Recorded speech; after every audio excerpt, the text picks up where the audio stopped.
Hey, welcome back to the channel, and this is my preview of New Zealand versus South Africa in the Rugby World Cup final. So New Zealand and South Africa are playing in the final, probably the biggest rugby rivalry in world rugby, and they've both made it to the final. Now this hasn't happened since the famous World Cup in '95. The equivalent in soccer is probably Italia '90. That was an epic World Cup which South Africa won. Now, this is the first time they've met in the final since then. So there's a lot to play for. I, for one, I'm very excited. A few people, I think, are a little bit disappointed that one of the Northern Hemisphere sides didn't get through, namely like Ireland and France. Basically, France especially as the holders. Particularly in France, I think they may be a little bit upset about that. But from a neutral's point of view, it's absolutely fantastic to see these two teams go head to head again for the first time in a long time in the final. I've entitled this video Faith because both teams have shown incredible faith throughout the build-up to this World Cup. Faith is defined in some quarters as the assurance of things hoped for. Now, both of these teams have had their ups and downs since the last World Cup, particularly like New Zealand. Last year at this point, or just about this point, they were in absolute shambles and looking like they were going to get rid of everybody, their coaches, their captains, everybody. And they've really turned it around. And for them to get to the final is just a pure act of will and faith on their part. They knew they could do it and they stuck to the job and they've got there. South Africa, on the other hand, they've done something maybe no other team has ever done, which is in the way they've approached this World Cup, has played the squad fully. They've not cared about winning or losing, and they've just done everything they can to build up to this World Cup, and they've got there just by the skin of their teeth, but they've done it. And players like Pollard and Kolisi, there's just absolute faith that they had in the fact that they would recover in time for this final, and this World Cup tournament is incredible, really. Just to mention Pollard and Kolisi a little bit. Kolisi, I think, had a cruciate ligament injury, and he wasn't expected even back for this World Cup, and he's played a major part in their success in this World Cup. Pollard, this is his first starting test match since last year when they, funnily enough, played Wales, and he had a knee injury that kept him out of the game for around 9 months. So absolutely incredible comebacks from them both, and now both teams have almost full strength teams. Everything they hoped for, that they had faith in achieving, is come to fruition now, and it's the biggest game of most of these players' lives, I think. So with that said, let's get into the teams for the game. So in the front rows for New Zealand, you have De Groot, Taylor and Lomax, Kitsoff, Mbanangi and Malherbe for the South Africans. So a pretty even matchup. It's going to be interesting when the substitutions come on.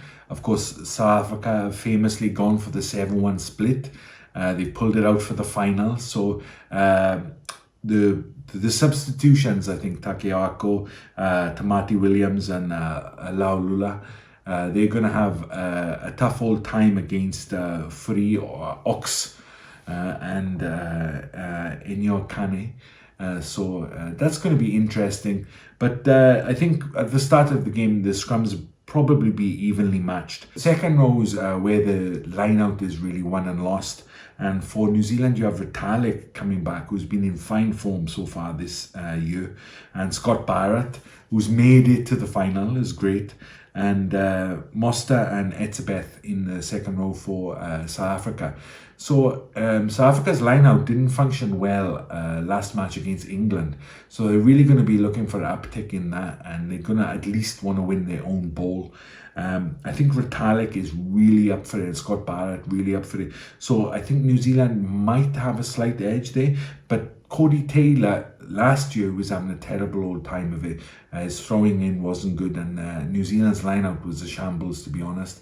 But he's come good these last 6 months. So I think New Zealand might have a slight advantage there. Into the back rows. I love the back row competition. So for New Zealand, they have their full strength back row. They have Frizzell, Kane, and Ardi Superman Surveyor. And for South Africa, Kolisi, captain, again Superman you could call him, Steph de Toy, and Vermeulen Thor. So what a great matchup that is. It's absolutely unbelievable. Can't wait to see it. And Kane had his best match in the New Zealand jersey for a long old while last game, and again, not last game, but against Ireland, and he was absolutely amazing, fantastic, put himself about the park, and was great. Kolisi was a little bit subdued last match, so it's going to be interesting now to see if to see how it goes. Like, they have the 7-1 split, so they can change things early, but I think they prefer South Africa to bring all of their 7 on at the same time. Just psychologically and physically, that would have a much bigger impact. So South Africa's back row, they've worked hard all championship or all Rugby World Cup, and I hope to see them do the same thing. In the halfbacks, we have Aaron Smith, who's having and is fantastic, you know what I mean, just great. Moanga again, he came good. Again, doubters around him, same as Sam Cane, but had an absolutely fantastic Rugby World Cup. And then you have the old heads, Faf and Pollard. Pollard, I say, is a old head, but he's still a pretty young man at 29. So Pollard back in the team starting.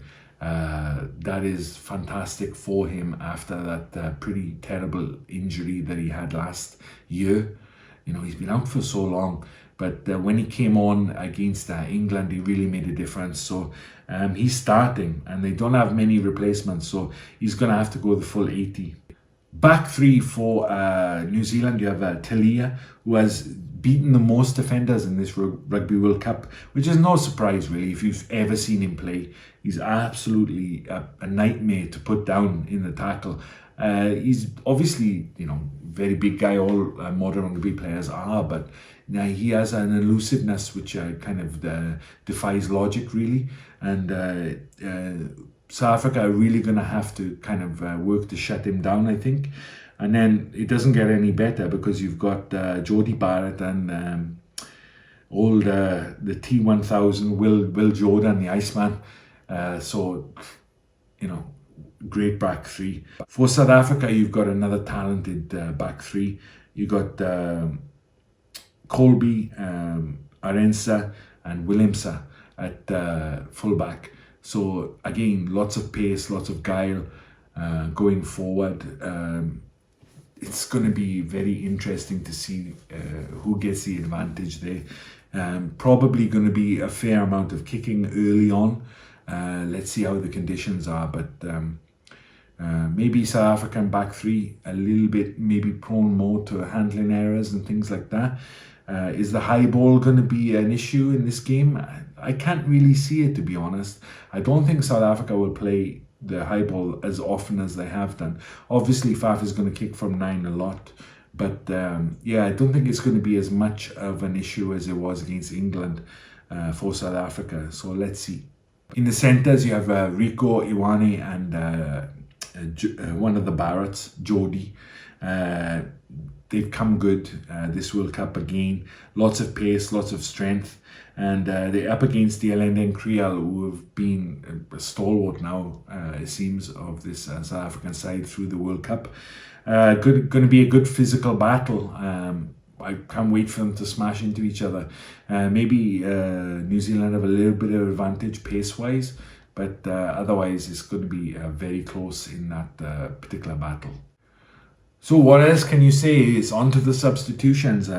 Mackenzie is on the bench for New Zealand, so that's the game changer really if they need it. South Africa have gone with the 7-1 split. So Willie Leroux covering every position in the backs and probably scrum half too, you know, unless Faf goes to 10.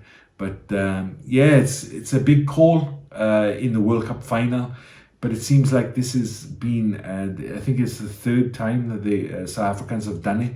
And I know the last one was against Ireland in this World Cup, and I think the previous one was maybe Ireland too. So for big games, you know, they're quite confident that their players can see out the 80. Obviously, it's a gamble, but I think South Africa now, it's like we're here, we've beaten kind of everyone has put in front of us, not always convincingly, but that faith part of it comes in, like the way they were able to match France in that first half, the way they were able to come back against England when it looked lost. Yeah, they're throwing caution to the wind, I think, and they're just gonna try and do what they've been planning to do for the last 4 years. New Zealand, a very well-established team, quite in contrast to the South African team, really, which has been more focused on squad play. So two very different approaches to the way they've selected their team.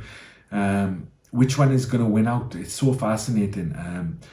I can't really call it, to be honest. It's a final, and two of the best, not the two best Rugby World Cup international teams ever, both with 3 under their belt. Who's going to win? I would say on form, probably New Zealand, and just I'll add a little bit that South Africa got to be emotionally drained after those tight matches they've had this World Cup.